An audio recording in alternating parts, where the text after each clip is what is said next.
Hi everyone. This is the voice behind the noise. And I am Myron. In the more than 200 years of history from the founding of the United States to today, there have been a total of 46 presidents. However, most U.S. presidents only serve 2 terms, that is, they have been presidents for 8 consecutive years, and there are few presidents who serve more than 8 years. The only president to serve more than 8 years was the President of the United States during World War II, Franklin Roosevelt. So why is the U.S. president's term so short? Why did Roosevelt become the exception among U.S. presidents? Today, this program will reveal the answer for you. Who sets the rules for the 2-term U.S. president? In 1775, the American Revolutionary War broke out. After 8 years, the United States gained independence from Britain and became the first country in North America to successfully establish itself independently. However, at the beginning of the founding of the country, the United States was in vain, and how to manage a country became a problem for the American people at that time. In the 8-year War of Independence, Washington, as the commander-in-chief of the Continental Army, led the American people to victory in the war. Thus, Washington became the interim leader of the United States from the very beginning. Many American soldiers during the War of Independence suggested that Washington should follow the example of other European countries at that time and be the Emperor of the United States, but Washington rejected the suggestion and waited until the United States formulated the Constitution in 1787 by running for the presidency. According to the provisions of the 1787 Constitution, the President of the United States at that time was elected for 4 years, and after 4 years he needed to re-elect. From 1789 to 1797, after Washington was re-elected as President of the United States for 2 terms, many people urged Washington to participate in the election of the 3rd President of the United States.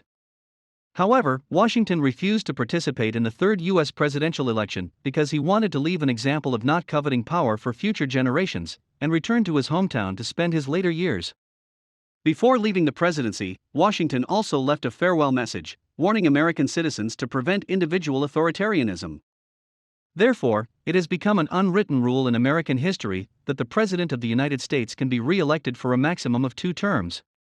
Among the 46 U.S. presidents, in addition to the 10 U.S. presidents who failed to participate in the re-election campaign, there was also one U.S. president who was re-elected for 4 terms.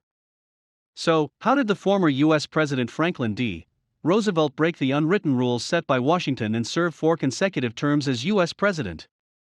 In fact, this has something to do with the American environment where Roosevelt was at the time. Roosevelt was elected President of the United States in March 1933.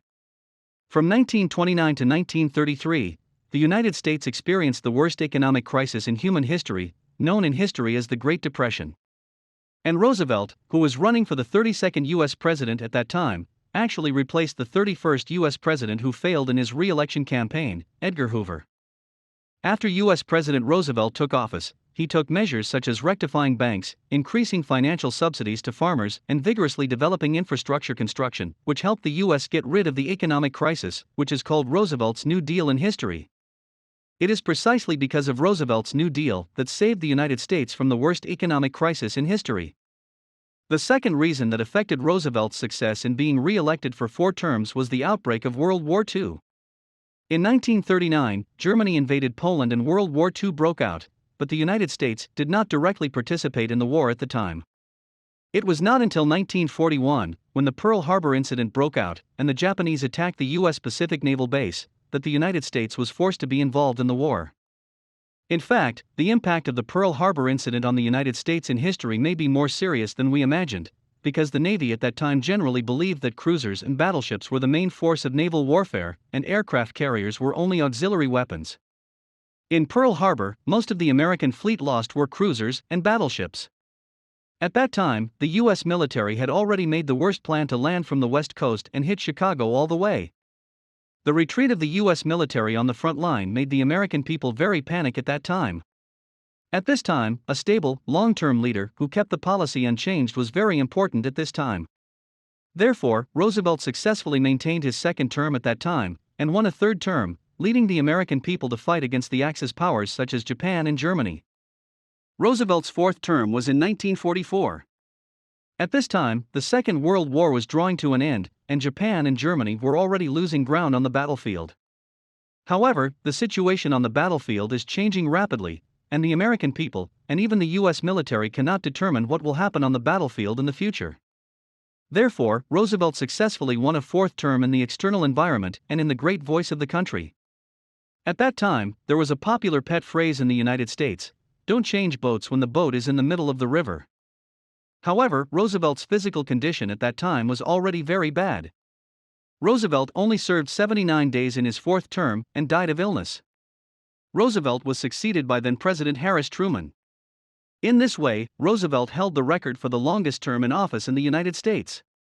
By the end of the Second World War, Americans had sorted out their data and history and realized that Roosevelt had broken the convention established by the founding father, Washington.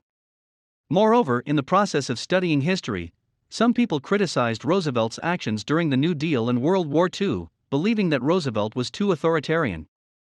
Therefore, in 1951, when the U.S. Constitution was revised, U.S. congressmen explicitly wrote the President of the United States shall not be re-elected for more than 2 terms into the Constitution, turning the unwritten provisions into written provisions.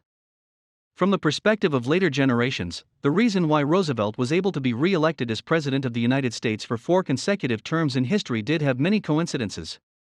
In today's U.S. opinion polls, 69% of Americans generally believe that if World War II did not break out, Americans at that time would not agree with Roosevelt to run for the 3rd and 4th term of the U.S. president. But it is undeniable that during World War II, Roosevelt did fit the background of the times and led the American people to victory in World War II. If war breaks out one day in the future, will there be a new Roosevelt in the United States? This is still an unknown. What do you think about this? Feel free to leave your insightful ideas in the comments section. Okay, that's all for today. See you in the next video.